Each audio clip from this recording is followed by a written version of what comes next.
Hi, I'm Claire and I'm 9 weeks pregnant. I like to read the research on pregnancy and parenting. I'm having a little problem. Maybe you are too? Up to 44% of pregnant people experience constipation. It is the second most common gastrointestinal complaint in pregnancy after nausea. Pregnant and postpartum people are 2 to 3 times more likely to experience constipation than people who aren't pregnant. Many factors cause constipation in pregnancy, including changes in your hormones, diet, and exercise. In the second and third trimester, it can also be caused by the baby putting pressure on your intestinal tract. There's a lot of advice online for improving digestive health in pregnancy. If you're like me, you want to separate fact from opinion. Of course, the best source for information is your doctor. For many of us, though, the first OB visit happens between 8 and 12 weeks. That's a long time to wait for help if you're struggling. And when you do have that conversation with your doctor, you might want to be prepared by understanding your options. So I searched Google Scholar for research studies on improving constipation in pregnancy. What are my qualifications? Very few. I am not a doctor, and I have no training in medicine, biology, or nutrition. I'm just a researcher who likes reading studies. I am not qualified to give medical advice. Okay, so let's get to the research. What are the evidence-based constipation options you might discuss with your doctor? Your doctor will probably first talk to you about lifestyle and diet changes like drinking water, eating fiber, and exercising.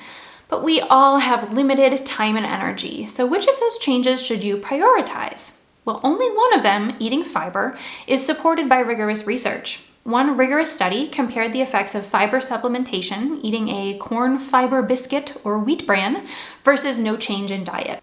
They found that pregnant people who ate these fiber supplements had more than twice the bowel movements compared to people who did not. So what about exercise and drinking water?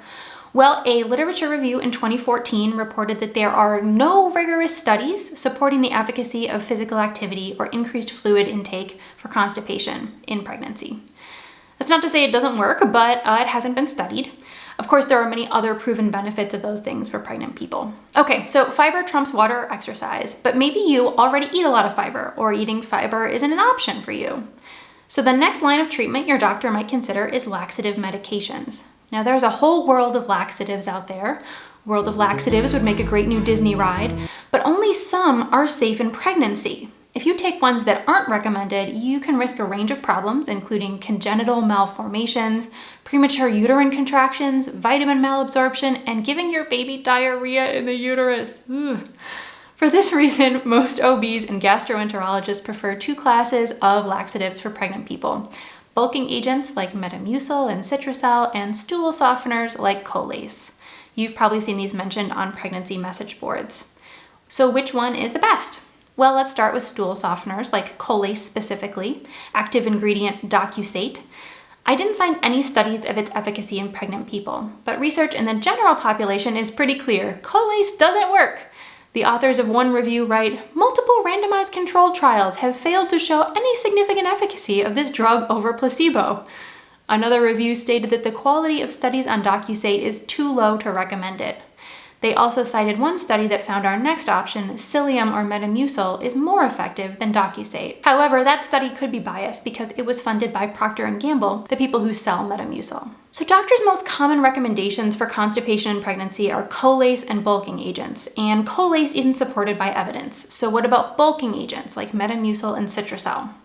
Well, between the two, the American College of Gastroenterology Chronic Constipation Task Force states that the use of Metamucil, Psyllium, is supported by evidence, whereas there is insufficient evidence supporting methylcellulose or Citracel.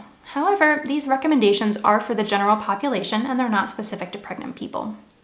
I did find one study that looked at Psyllium or Metamucil in pregnant people. The researchers randomly assigned pregnant people in their 3rd trimester to take Psyllium powder or placebo twice a day. The group that took Psyllium showed improved constipation compared to the placebo group. However, other researchers have noted some methodological flaws in this study's methods, so take that with a grain of salt. So among the over-the-counter drugs, Metamucil is our front runner, and among the lifestyle changes, fiber is leading. What about when we compare them head-to-head? Depends on what your source of dietary fiber is. A systematic review in the general population found that psyllium is 3.4 times more effective than wheat bran for increasing stool output. So maybe reach for the Metamucil over the Raisin Bran. But what about prunes? One randomized study, again in the general population, found that people who ate prunes had more bowel movements with improved consistency compared to people consuming psyllium.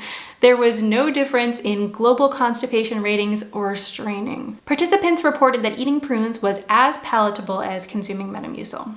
So far, our two evidence-supported winners are dietary fiber, specifically prunes, and Metamucil.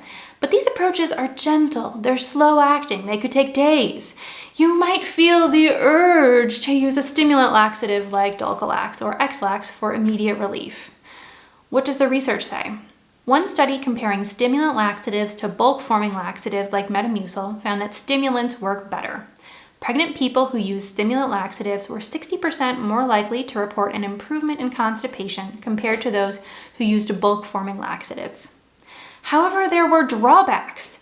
Pregnant people who took stimulant laxatives were about 1/3 more likely to report abdominal discomfort and over 3 times more likely to report diarrhea. Weighing the benefits and the drawbacks, were people more satisfied with the stimulant laxatives? No. There was no statistically significant difference in satisfaction between people taking stimulant and bulk-forming laxatives.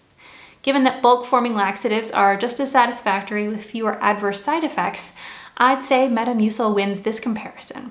So ultimately I, a non-doctor, non-dietitian with no qualifications, think that the research points towards prunes and Metamucil as the most effective treatments for constipation in pregnant people. If drinking Metamucil grosses you out, it comes in capsule form too. And if prunes gross you out, try imagining you're eating a fruit strip like Fruit by the Foot. I really think they're very similar in taste and texture. That said, overall, there isn't a lot of rigorous research on constipation and pregnancy, and much of it was conducted over 20 years ago. What a surprise that a problem affecting people with uteruses isn't a priority in a field dominated by people without uteruses. Finally, a glimmer of hope in the long term. For many people, constipation goes away after pregnancy. One study found that 40% of pregnant people and 52% of recently postpartum people experience constipation, but that number dropped just 1 month after childbirth to 9% for people who had a vaginal delivery and 15% for people who had a C-section. Until then, I cheers my prunes to you.